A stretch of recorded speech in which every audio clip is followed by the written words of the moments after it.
As soluções baseadas na natureza estão no foco das atividades que serão realizadas pela Fundação Grupo Boticário e várias instituições já que se engajaram no estado do Rio em 2021. Mas, Tiago, o que significa esse termo, né? Soluções baseadas na natureza? Que bicho é esse, né, Giza? Então, soluções baseadas na natureza é um termo relativamente recente, né? Ele tem sido trabalhado aí desde 2012, 2013, talvez um pouquinho antes com outro nome, né?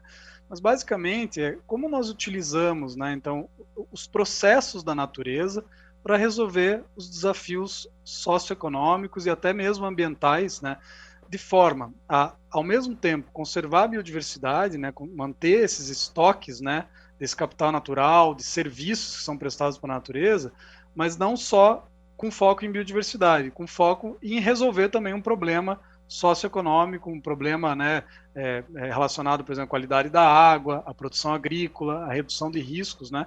E eu acho interessante, Giza, o termo, né, solução baseada na natureza, ele vem do inglês, né, assim, do nature-based solutions, né. No inglês, esse based, ele tem uma outra conotação, né, ou seja, que é realmente suportar, embasar, né. Então, na tradução, talvez não fique tão claro, né, mas é basicamente isso, é como utilizar a natureza a nosso favor, né.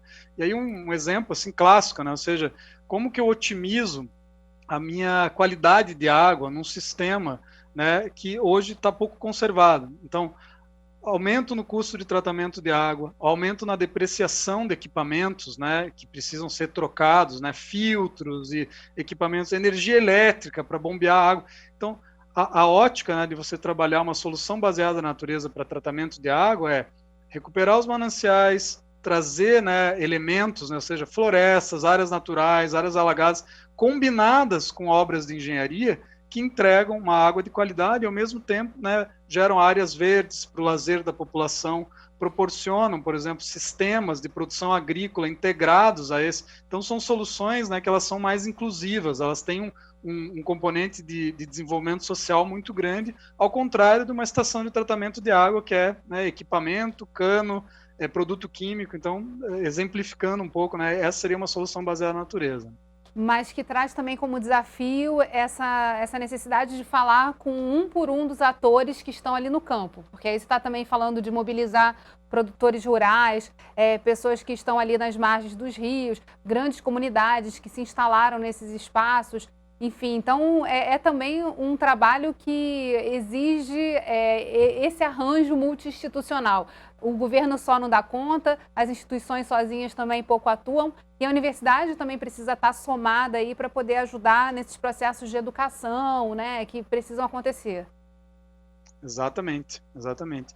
A premissa até, Geisa, de alguns princípios, né, de soluções baseadas na natureza é justamente isso, né, ter transparência, participação social, serem soluções pautadas em escala, ou seja, observar também, né, a escala de paisagem e considerar interfaces e partes interessadas. Então, uma solução assim, ideal, né, seria, como você falou, né, ter a parte de monitoramento, ter a parte de mobilização, né, dos proprietários rurais. Então, regiões, né, e isso acho que facilita a gente trabalhar a temática de soluções baseadas na natureza no estado do Rio como um todo, mas especificamente na Baía de Guanabara, por conta de já existir um grande lastro de mobilização social, né, ou seja, a presença do poder público nesse aspecto, ela sempre foi grande, né? A gente teve iniciativas como o Rio Rural, que trabalhou, né, a alavancagem de cadeias produtivas sustentáveis aí na região da Baía de Guanabara, com financiamentos, né, de agências de desenvolvimento internacional. Então, existe um grande legado. A mobilização, acho que é o ponto principal, né, de você conseguir, digamos, implementar soluções baseadas na natureza em escala e gerar impacto, gerar resultado.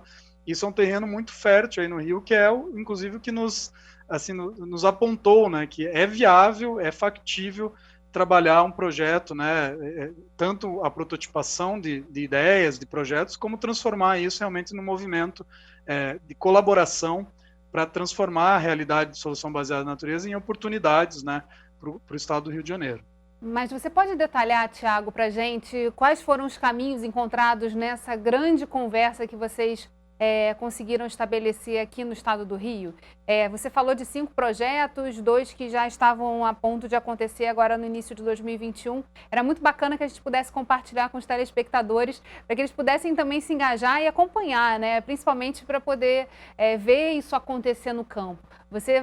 Acho que você tem aí o recado, né, da governança, o desafio da governança desse que é um dos problemas mais claros, né, do estado do Rio de Janeiro, que é conseguir retornar à Baía de Guanabara tudo que ela tem de potencial estabelecido ali. E, então, é por isso que é tão interessante conhecer esses 5 projetos que surgiram dessa grande conversa. Legal.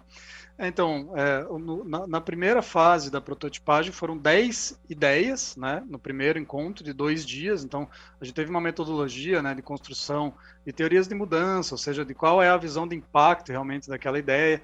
Daí, um mês depois, esses 10 projetos, 10 ideias viraram 7 projetos, então, né, dos quais, como eu comentei, 2 estão com recurso garantido e 5 tiveram alguns avanços, e eu vou comentar um pouquinho sobre eles, né. Acho que um ponto importante só, Geisa, a gente trabalhou no comecinho do ano, né, no que a gente chamou de alavancas, né, para essa prototipagem, ou seja, para essa ideação. As 5 alavancas que foram desenhadas, a primeira delas foi para a gente poder transformar o território, né, utilizar dessas soluções baseadas na natureza e gerar impacto.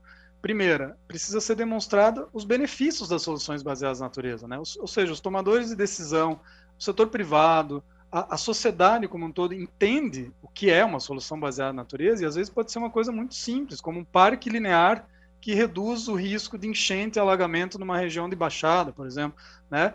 Então, não só obras de engenharia são soluções para a questão das enchentes e deslizamentos que foram também o alvo do nosso lab, né? A resiliência costeira, reduzir esses impactos das mudanças climáticas, né? Então, a primeira das alavancas, demonstrar esses benefícios. A segunda, sensibilizar e engajar a população, ou seja, esse orgulho, esse pertencimento da Baía de Guanabara e ver na natureza solução, sim, para esses problemas. Terceira delas, desenvolver fontes de financiamento.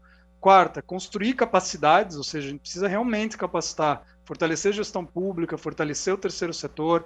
O setor financeiro também precisa entender que existem projetos financiáveis, né? Não só pela via do não reembolsável, mas talvez eu consigo gerar modelos de negócio que conseguem retornar esse recurso a uma taxa compatível, né, com valor de mercado e tal.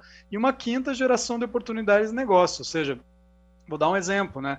Você mobilizar uma comunidade, né, para fazer a transição da agricultura convencional para uma agricultura sustentável, conservando água, conservando solo, mas colocando um elemento aí de mercado, ou seja, vamos agregar valor, vamos trabalhar um mecanismo de certificação, de acessar o mercado. Então, isso gera oportunidade e pereniza essas ações.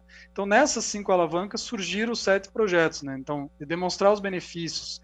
A gente tem um protótipo, né, que surgiu, que é uma plataforma colaborativa que visa, então, mapear, identificar e dar visibilidade para ações de soluções baseadas na natureza que já existem no território e transformar isso no que a gente chamou de um marketplace, né, ou seja, ofertar esses projetos para potenciais financiadores. Isso está em fase de protótipo, né, ele tem avançado, mas existem gargalos, por exemplo, relacionados à tecnologia da informação, ou seja, a mão de obra mesmo, de desenvolver a plataforma, pensar na governança dessa plataforma, onde que ela vai ficar hospedada, quem que vai ser o gestor. Então, esse é o caminho que a gente encontrou. Essa foi, né, uma das dificuldades que esse ano a gente foi trabalhando e apoiando esse protótipo. 2 projetos que estão sendo financiados trabalham com a questão da sustentabilidade nas cadeias produtivas da agricultura, né? Então, Porção Leste, 4 municípios da bacia hidrográfica de Guapi-Macacu, que hoje abastece cerca de 2 milhões de pessoas aí na região metropolitana de Curitiba, a água vem desse sistema, né, em Munana Laranjal, onde a gente tem um mosaico, né, uma paisagem de agricultura ainda de baixo valor agregado, né, de baixa tecnologia mesmo, ou seja, o solo ainda muito degradado, esse solo quando chove vai para o corpo hídrico e acaba poluindo até a própria Baía de Guanabara, lá embaixo, né, já que os rios chegam na Baía de Guanabara, e aí a vertente do turismo, né? Então esses 2 projetos trabalham sustentabilidade na agricultura, recuperação, né, dessas florestas que foram perdidas, ou seja, existe essa contrapartida, né, o produtor rural ele embarca nesse processo de capacitação, assistência técnica, acesso ao mercado, mas a contrapartida ambiental é ele realmente se adequar ambientalmente e fazer a mais até, né? Ou seja, disponibilizar áreas como infraestrutura. e a alavanca do turismo, né? Turismo de base comunitária, turismo de baixo impacto. Então a gente está vendo nesses projetos assim realmente um driver, né? Um impulsor da economia nesse momento agora de pandemia, ainda mais importante isso, né? E que são projetos que já estão assim na boca de começar no início de 2021, não é isso? Exatamente. Sobre Esses dois projetos. Sobre os demais, a gente vai falar um pouquinho mais no próximo bloco. Você não sai daí. Rio em Foco aqui, política e economia caminham juntas.